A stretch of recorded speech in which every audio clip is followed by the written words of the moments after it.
우리가 성탄을 앞두고 있는데요. 성탄절을 앞두고 이제 마태복음을 읽었습니다. 자, 마태복음 1장 아브라함과 다윗의 자손 예수 그리스도의 계보라 이렇게 쓰고 있는데요. 예수 그리스도의 계보, 그 족보를 보여줍니다. 자, 그분이 육신으로 누구의 자손인지 두 사람의 이름을 밝히죠. 누굽니까? 아브라함 그리고 다윗입니다. 자, 아브라함은 이스라엘의 그 민족, 그 혈통의 첫 출발점이 되는 인물입니다. 아브라함의 생존 시기를 BC 2000년 정도로 봅니다. 그리고 그 뒤에 나오는 다윗은요, 이제 BC 1000년경의 인물입니다. 그러니까 아브라함과 다윗 사이에는 어느 정도의 간극이 있습니까? 약 1000년 정도의 간격이 있습니다. 자, 마태복음은 예수 그리스도가 아브라함과 다윗의 자손이라는 말로 계보를 요약하는데요. 둘 다 아브라함이든 다윗이든 구약의 이스라엘 역사에 기반하는 인물들이고요. 매우 중요한 의미가 있습니다. 자, 아브라함에 대해서 성경이 말하는 여러 가지 내용이 있지만 중요한 사실은 뭘까요? 아브라함에 대해서 아브라함을 설명할 수 있는 단어로 딱 한 단어만 쓰라고 한다면, 말하라고 한다면 여러분 어떤 단어를 고를 수 있겠습니까? 뭘까요? 아브라함, 어떤 단어를 떠올려야 맞을까? 여러 단어를 떠올릴 수 있고 어떤 단어를 떠올려도 틀리지 않겠지만 아브라함과 연관해서 가장 중요한 단어는 약속이란 단어입니다. 언약 또는 약속입니다. 하나님께서 아브라함을 부르시거든요. 아브라함을 부르면서 복을 약속하세요. 너는 복이 될지라. 너로 말미암아서 네 씨로 말미암아서 천하 만민이 복을 받을 것이다. 복의 약속을 주셨습니다. 그래서 그 복의 약속을 따라 언약의 후손이 태어나는데 거기 이름이 나오죠. 아브라함이 누구를 낳아요? 이삭을 낳습니다. 그리고 이삭은 누구를 낳습니까? 야곱을 낳습니다. 자, 그리고 하나님께서 이 야곱에게 직접 붙여주신 이름이 이스라엘이에요. 그러니까 야곱의 다른 이름이 이스라엘입니다. 자, 그리고 이 이스라엘이라고도 하는 야곱이 아들을 12명을 낳아요. 그 12명이 12가문을 이루어서 이스라엘 민족을 이루게 됩니다. 2절 보시면 야곱은 유다와 그 형제들을 낳았다고 하는데 유다를 포함해서 12명이에요. 12아들 가운데 유다는 첫 번째 아들이 아니에요. 네 번째 아들입니다. 그런데 유다의 이름만 여기에 썼어요. 그 12자녀 가운데서 12지파를 이루는 가운데서 가장 강력한 가문을 유다가 이루었고요. 그 유다의 가문에서 다윗 왕이 출현합니다. 자, 그리고 다윗은 어떤 인물입니까? 이스라엘을, 이 민족으로서 가나안 땅에 정착한 이스라엘을 왕정 국가로 굳게 세운 인물이 바로 다윗입니다. 다윗 하면 함께 떠오르는 인물이 있죠. 우리 어린이들도 다 알죠. 다윗과 누구요? 골리앗. 그렇죠. 다윗 하면 떠오르는 이 골리앗이라는 유명한 이 블레셋의 장수가 있습니다. 어마어마한 거인인데 다윗이 그 골리앗을 무너뜨리잖아요. 그리고 이 블레셋의 골리앗을 무너뜨림과 아울러서 그 놀라운 용맹스러움으로 주변의 여러 나라들을 전부 평정합니다. 아까 아브라함을 떠올릴 때 한 단어를 생각했어요. 어떤 단어였어요? 약속 혹은 언약입니다. 근데 다윗도 마찬가지예요. 다윗을 생각할 때도 여러 단어들을 떠올릴 수 있지만 대표적인 단어는, 그리고 정말 중요한 단어는 약속입니다. 하나님께서 다윗에게도 주신 약속이 있습니다. 다윗이 이스라엘을 아주 강력한 나라로 세웠거든요. 그리고 그의 아들이 또 유명하죠. 오늘 읽은 6절에 그 이름이 나왔는데요. 누구죠? 솔로몬 하면 부귀 영화의 대명사처럼 쓰이는 인물이기도 합니다. 굉장히 부유하고 강력한 나라를 다윗의 아들 솔로몬 때까지 이루었어요. 하지만 솔로몬 사후에 이 이스라엘 나라는 분열하고 서서히 몰락하기 시작합니다. 그래서 솔로몬 이후에 사후에 약 350년 만에 이 이스라엘 나라가 지도에서 완전히 사라져 버립니다. 지도에서 사라져요. 왜냐하면 나라가 바벨론이라고 하는 제국에 의해서 완전히 멸망당하고 파괴되는데요.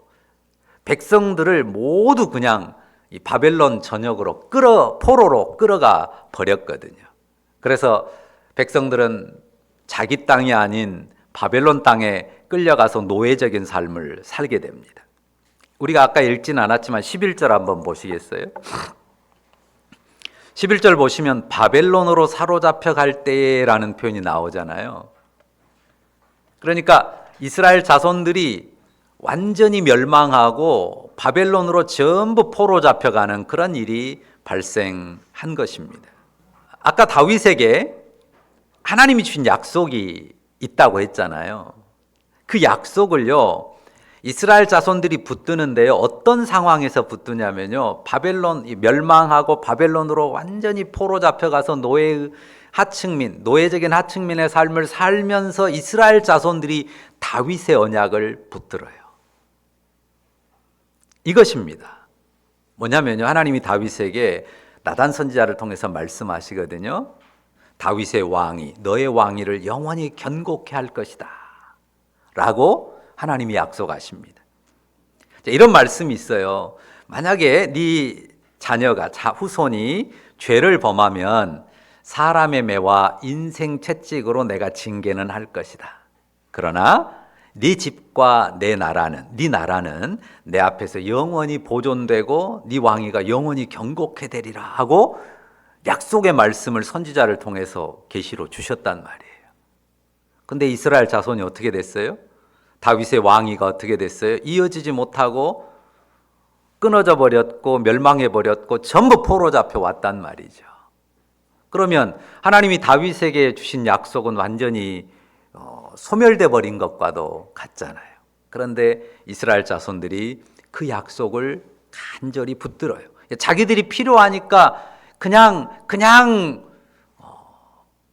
지푸라기라도 잡는 심정으로 붙드는 게 아니에요. 나라가 완전히 패망하고 백성들이 노예적인 삶을 아주 근근히 꾸리며 사는 형편인데요.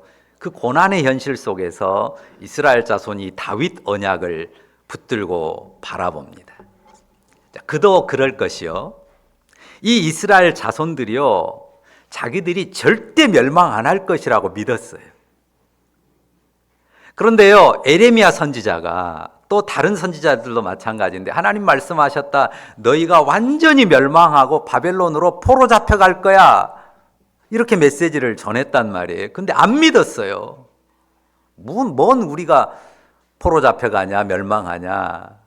근데 예레미야가 말한 대로 자기들이 정말 거부했고 믿지 않았는데 에레미야가 예언한 그 말씀 그대로 유대 나라가 완전히 패망하고 그냥 다 무너뜨려진 가운데 전부 포로 잡혀갔단 말이에요.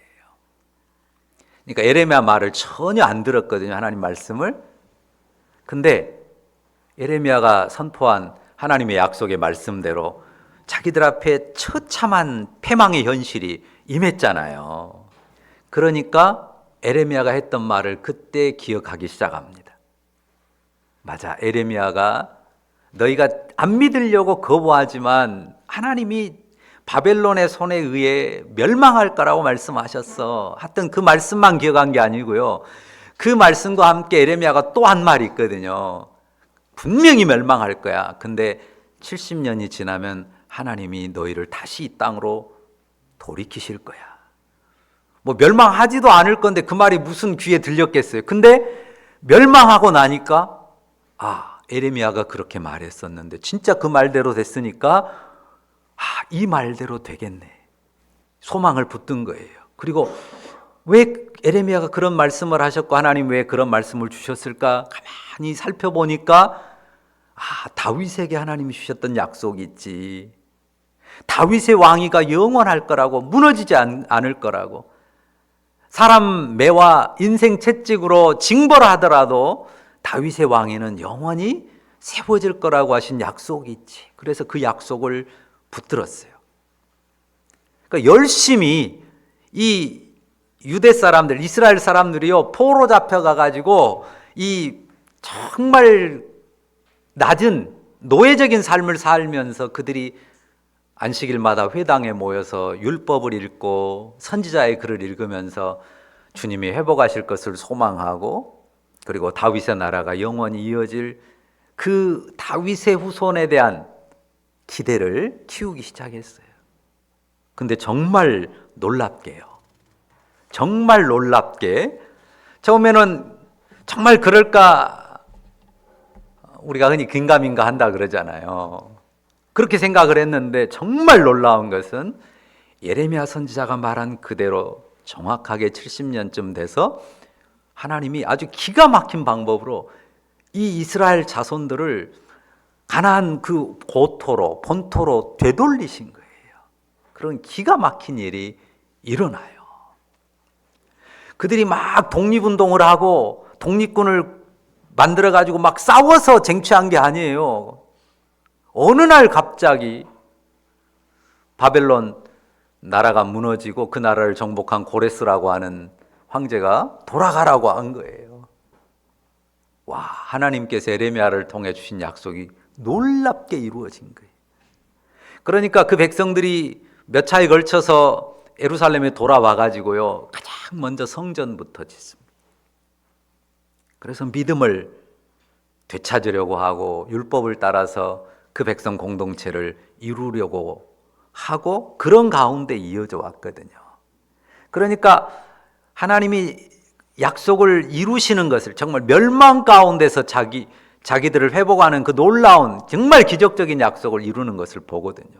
생각해 보세요. 우리 일제 몇 년이었어요? 36년이었다고요. 근데 우리는 어디에서 통치를 받았어요? 우리 땅에서 받았잖아요. 그래도 그 기간이 아마 50년, 100년 갔으면 우리의 언어랑 민족의 정체성 완전히 잃었을 거라고 많이 사람들이 추측하거든요. 근데 생각해 보세요. 이방에서 70년, 그것도 노예적인 삶으로 살던 그들이 다시 돌아와서 그 땅에 동일한 신앙으로, 또 새로워진 신앙으로 공동체를 이루었다는 게 얼마나 놀라운 일입니까? 그러니까 더더욱 다윗의 언약을 사모한 거예요. 다윗의 후손이 약속대로 오셔서 다윗의 왕위를 회복하고 그 왕위가 영원히 경고케 될 것이다 라는 그 소망을 이스라엘 자손들은 가졌단 말이에요. 그러니까 예수님을 보고 사람들이 다윗의 자손이요, 다윗의 자손이요 그렇게 불렀던 거예요. 다윗의 자손이란 이름 속에 하나님께서 그들 민족 가운데 주신 언약이 담겼을 뿐만 아니라 또 뭐가 담겼어요? 소망이 담겨 있어요. 비참하게 돼버린, 멸망해버린 자기 민족의 그 슬픈 운명에서 다시금 그들을 회복시켜서 하나님 나라의 영광을 보게 할 그 다윗의 후손이 올 것에 대한, 메시아가 올 것에 대한 기대가, 그 소망이, 믿음이 이스라엘 자손들 가운데 있었다는 거죠. 그래서 아브라함과 다윗, 이 두 인물 둘 다 약속이라는 단어가 중요하고요. 또 그 약속은 그 옆에 어떤 단어가 따라가요? 소망이 따라가요. 쌍으로 붙어 있는 것입니다. 그러니까 아브라함과 다윗의 이름, 이 두 이름에 담긴 것이 약속 그리고 소망입니다. 그러니까 세상을 복주실 구원의 씨가 올 것이다. 그런데 그 씨가 다윗의 왕위를, 다윗의 계보를 따라서 다윗의 왕위를 견고케 하는 왕으로 오실 것이다. 그 하나님의 언약을 붙들고 그 언약의 성취를 소망했던 것입니다. 그 다윗의 후손이 구원자를 뜻하는 메시아를 표상하는 것입니다. 그래서 여기 마태복음 1장 1절에 아브라함과 다윗의 자손 예수 그리스도다 라고 하는 메시지는 예수 그리스도가 그 약속과 소망을 성취하는 성취자로 오셨다고 하는 선포인 것입니다. 제가 고등학교 1학년 때요, 학교 앞에서 파란색 조그만 신약 성경을 받은 적이 있습니다. 아마 고등학교 새학기 초였던 것 같아요, 1학년. 학교에서 또 선생님들이 성경은 세계에서 가장 많이 읽히는 베스트셀러라고 한 말도 있고 해서 또 성경도 기도원협회에서 무료로 주는 성경이니까요. 받아가지고 이제 나도 읽어봐야 되겠다고 폈는데요. 이 족보가 나오는 거예요. 맨 처음에 이름도 모르는 사람들 이름, 발음도 제대로 안 되는 이름이 막 나오는 거예요. 제가 책 읽는 것을 참 어려워했던 것 같아요. 읽다가 말았어요. 그냥 이름만 읽다가 말았어요. 무슨 별것도 없는데 이상한 책이네 하고 그러고 말았거든요. 아마 세종대왕이 나왔거나 이순신이 나왔거나 아니면 홍길동이나 임꺽정이라도 나왔으면 좀 재밌게 읽었을 텐데요. 발음도 제대로 안 되는 이상한 이름만 쫙 나오니까요. 그냥 읽다 말았다고요. 전혀 배경이 없잖아요. 모르잖아요. 좀 읽으면 뒤에 좀 읽을 만한 이야기가 나온다는 것도 모르잖아요. 그러니까 앞에 좀 읽다가 말았던 그런 기억이 있습니다. 그러나 이스라엘 사람들은요, 유대인들은요, 아브라함과 다윗의 자손 이렇게 딱 쓰면요, 이게 뭔 말인지 그냥 다가와요. 어떻게 이해됩니까? 우리 민족이 붙드는 그 약속과 소망을 이루는 분이라는 뜻인가? 예수 그리스도가 그런 분이란 말인가? 금방 다가오는 거예요. 그런 생각을 하면서 진지하게 유대인들은 이 마태복음을 읽게 되는 거죠. 자, 마태복음 1장 1절의 선언은 어떤 의미라고요? 예수 그리스도가 하나님의 언약과 그 언약의 소망을 성취하시는 분이라 하는 사실입니다. 그런데 이스라엘 사람들은요, 이 언약과 소망을 자기 민족에게 국한시켰습니다. 하나님의 언약이 이 아브라함이라고 하는 사람의 핏줄, 이삭과 야곱으로 이어지는, 유다로 이어지는 그 핏줄로 이어진다고 믿은 것입니다. 그리고 아브라함의 후손인 자신들은요, 하나님의 특별한 선택을 받았다. 그래서 우리는 선택된 민족, 선민이다 라고 여겼고요. 1등 민족이라고 하는 아주 대단한 자부심을 가지고 살았습니다. 하나님께서 다윗에게 주셨던 그 영화, 그 구원의 약속을 성취할 것을 소망했고요. 그 다스림이 이루어지면 자기들은 세상 모든 민족의 가장 뛰어난, 가장 높여진 민족으로서 영광스럽게 될 것을 기대했습니다. 지금 세상은 개팔자가 상팔자잖아요. 개 어쩌고 저쩌고 하면 그러나 옛날에는 욕이었습니다. 특히 유대율법에는 이 아주 부정한 짐승으로 규정되거든요. 근데 유대인들은 자기들은 1등 민족이고 하나님의 선민이고 이방인들은 개 같은 민족이라고 그렇게 여겼어요. 그러니까 로마의 압제를 받으면서도요, 그 민족의 자존심을 철저하게 지키고 대단한 삶을 살았던 사람들입니다. 이 아브라함과 다윗의 자손이라는 선언은 먼저는 유대인들을 향한 것이긴 합니다.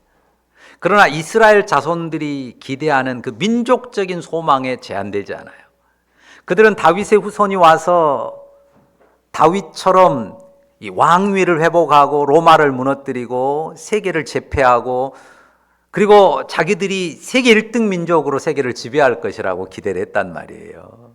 근데 그런 기대로 받는 것은 자기들의 이기적인 해석입니다. 예수 그리스도가 아브라함과 다윗의 자손이지만요, 그 혈통과 계보에 묶이는 게 아닙니다. 그 언약과 소망이 이스라엘의 혈통에 묶이는 게 아닙니다. 예수 그리스도의 족보가 다윗으로 거슬러 올라가고 아브라함으로 거슬러 올라가도요, 이 계보는요, 오히려 이스라엘 민족의 순혈주의를 깨트립니다. 도전합니다. 이 계보 속에요, 이방인들의 이름, 그들이 개처럼 취급하는 이방인들의 이름이 끼워져 있습니다. 그리고 의도적으로 그들이 가장 위대하게 생각하는 다윗의 죄를 들추는 언급을 삽입하고 있습니다. 그러니까 아브라함이 혈통의 의로움이 있는 게 아니라는 것을 이 계보는 보여줘요.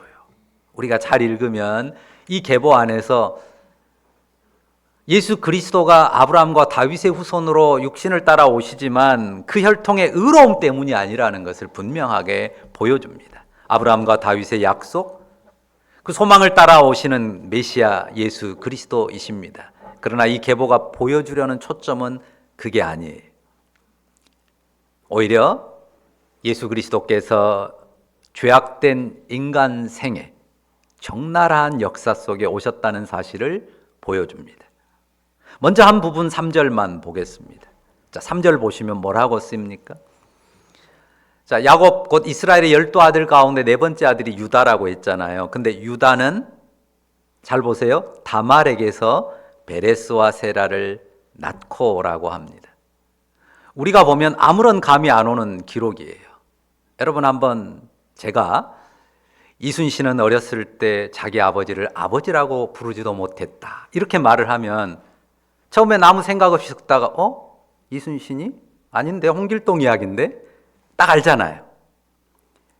우리는 심청을 이야기를 하든지 춘향을 이야기를 하든지 우리 역사 속에 어떤 이야기 하면 금방 압니다. 만약에 대한민국 사람이라면요, 안중근, 하얼빈 딱 두 글자만, 두 단어만 이야기해도 그 스토리를 쫙 떠올립니다. 그렇잖아요. 근데 유대인들의 경우는요, 유다는 다말에게서 베레스와 세라를 낳고 하면 스토리가 쫙 들어와요. 거기에 담긴 스토리가 어떤 스토리인지요. 전에 어떤 나이 드신 분인데요, 초신자였어요. 이제 믿음을 갖게 되고 성경을 읽기 시작했어요. 근데 이 유다와 다말의 이야기를 읽다가 성경을 덮었어요. 이런 개 같은 이야기를 여기 써놨다고. 이런 걸 뭘 배우라고 여기 써놓은 거냐고. 이게 무슨 성경이냐고. 덮어버렸어요. 물론 나중에 그분이 이제 믿음을 갖게 되고 다시 이해하기는 했지만요.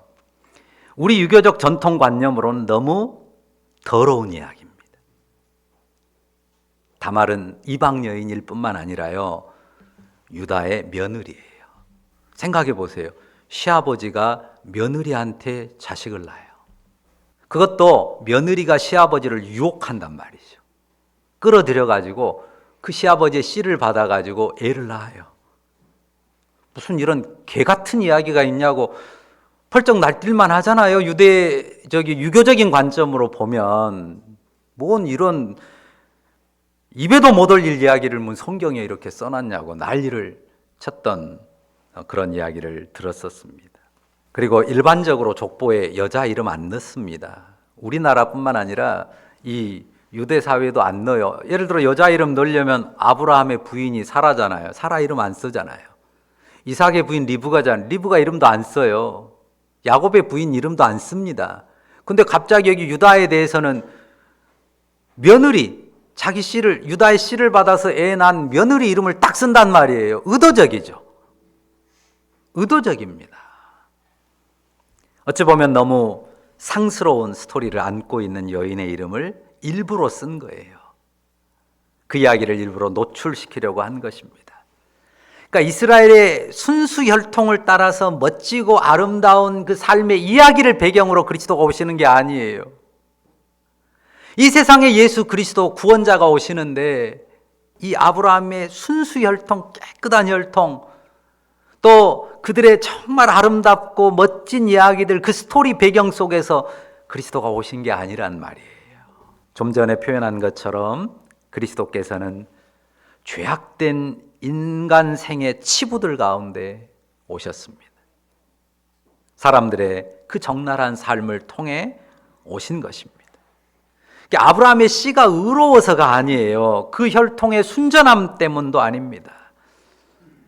온 세상을 복주시려고 아브라함을 택하셨는데요, 인간 세상의 악과 어둠을 씻는 구원을 위해서 오시는 그리스도이기 때문에요, 그리스도의 계보 또한 인간사의 죄와 고통을 고스란히 안고 있는 그 역사를 담고 있다고 하는 것입니다. 우리의 혈통이 우월하기 때문이 아닙니다. 혹시 여러분 혈통에 뭔가 좀 자랑스러운 대단한 사람이 있을 수도 있어요, 여러분 족보에. 그러나 우리의 혈통이 우월하기 때문에 하나님 앞에 우리가 구원받는 것도 아니고요, 우리의 삶이 부끄러울 것 없이 깨끗하고 의롭기 때문에도 아닙니다. 하나님께서 이 땅에 오시고 우리를 구원하시는 구주가 되시는 것은 이 인류를 향한 하나님의 구원의 뜻과 약속을 이루기 위해서 오신 것이고요.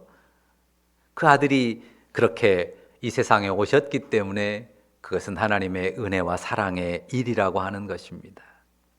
그래서 유대인뿐만 아니라 온 세상이, 이 세상에 어떤 죄와 허물이 있고 초라함과 누추함 가운데 있는 인생이라 할지라도 예수 그리스도의 나심을, 아브라함과 다윗의 계보 가운데 오시는 주 예수 그리스도를, 그분의 나심을 우리가 온 마음을 다하여 기뻐하고 즐거워하는 것입니다.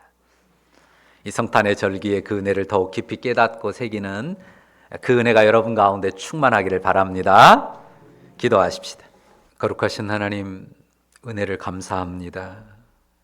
혈통의 순수함 때문이라면, 그 거룩함 때문이라면, 또 계보에 있는 그 아름다운 이야기와 스토리들 때문이라면 우리는 그 계보를 따라오신 주님과 아무 상관이 없을 겁니다.